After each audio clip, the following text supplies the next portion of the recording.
All right, guys. Hey, guys, thanks for hanging out with me. Um, we're back with the same picture, Midnight in the Garden of Good and Evil. We're going to split this picture up so that we can handle the colorization, contrast, and such on uh, two sides of the picture. The bad news is that I don't have a clear line of delineation.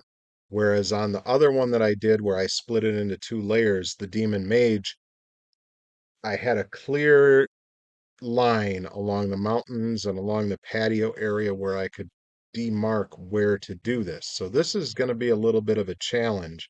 I'm basically going to have to cut the uh, devil figure on the left pretty much out of the background, and then I'm going to have to use the other layer for everything around it. So, we're going to have to cut him out so that we're affecting him and the things behind him. And then we're affecting these things over here, but we also want to affect this background that flows around him. So this is going to be a difficult layering to do, but it can be done. It's just how do we want to do it type of thing. And one thing that I'm going to do, I want to mention it before I even get started, is we need to stay a little bit inside, just barely inside what we're going to cut out on him, because if we do it the other way around and we're a little bit outside, it's going to leave a halo around him. So we kind of want just a little bit of what's happening with him to be part of the colorization of the other things. So the first thing we're going to do is we're going to start by duplicating this layer. So boom, we got two of them. So we can work in two different layers. And I'm going to, this is hide and unhide, the little eyeball here. I'm going to hide one layer, and we're going to zoom up because we're going to start erasing. And yeah, we're going to use a brush to, well, you know what, maybe pencil might work a little bit better around the outside edges. So we're going to go up to about 200, and I'm going to start up here with the horns. Well, 200's too high. Do 100 unless we're having trouble with getting all this stuff. Now, all of these little branches can be affected, I think, with the rest of the picture. So I'm going to try and stay inside here. Boy, that is small. Maybe we don't want the pencil. Maybe we want the brush.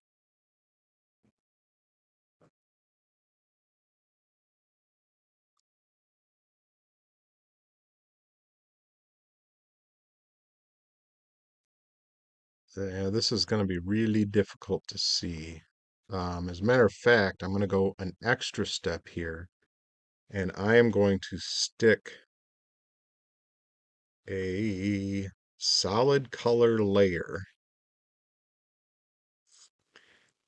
And I think we want it to be white.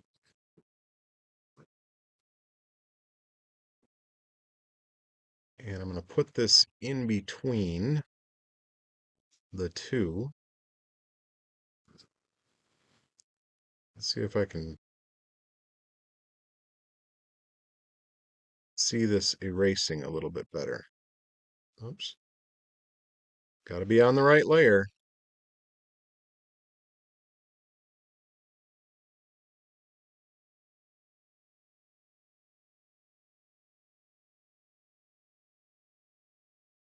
Oh, that's why my eraser's only at opacity.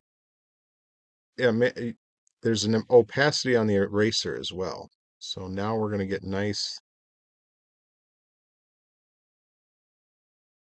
thick areas of white. Show us exactly what we're erasing and what we're not erasing.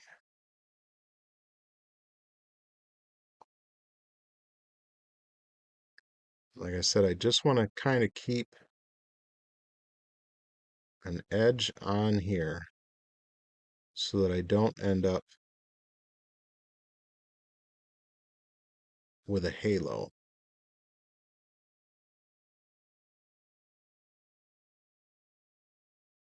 And as you can see, this,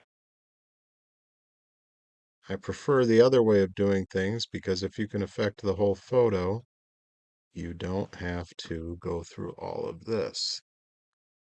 Because this is a lot of detailed work to do.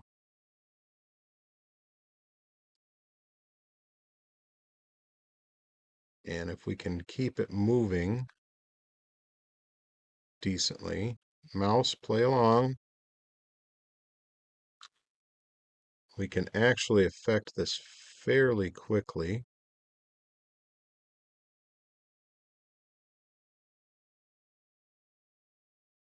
Of course, not quickly enough for you guys. I'm sure you'd like to see this sped up, but it's very difficult for me to go back through a video, speed up certain sections. You know, this old coot ain't very good at uh, video editing yet. So if you all want to make this a little faster, I know YouTube allows you to fast forward, but I'm just going to keep working away here, trying to leave just a little bit of the exterior so we've got a good crisp edge.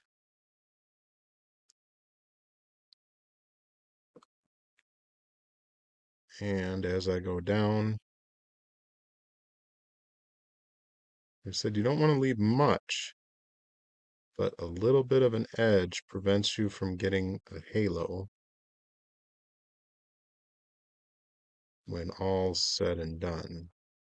And some of this I may not need to be outlining because we're going to outline beyond. So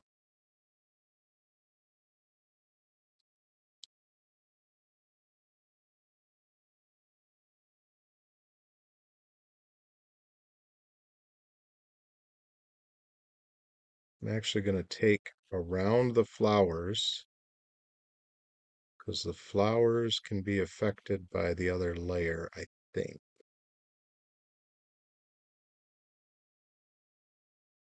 But we definitely want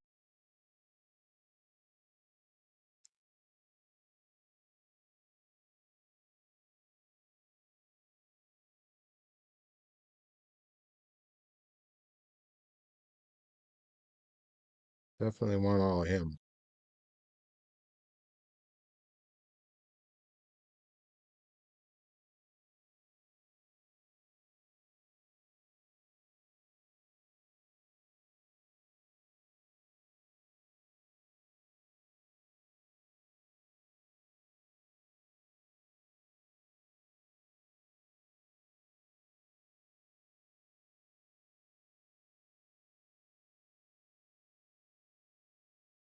And this little tiny stuff gets really hard to do. The smaller you gotta go, the harder it is to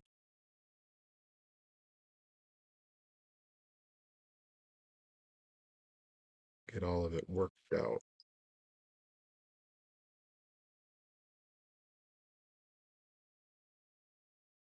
So as you can see, this is going to take me some time to get all of this outlined, but at least you can kind of see what you got to go through in order to do layers.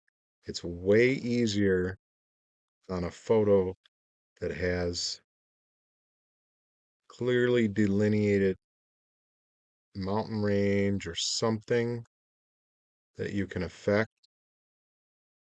But I've shown you not only how to duplicate the layers so that we can do the layering process with the color, but also how to put an intermediate color board in there to make sure that you can see what you're erasing. Because sometimes when you've got images layered over each other, depending on the color, uh, it's really hard to see what you're erasing. But I'm going to cut this one off for now. This video anyways. I'm going to go around and I'm going to get all of this done, and then I will come back with you guys as we start to color the layers independently, and we will go from there. Remember, guys, let the chaos out. This is why this stuff takes time. It's because it can be pretty technical from time to time. I'll see you on the next one, guys.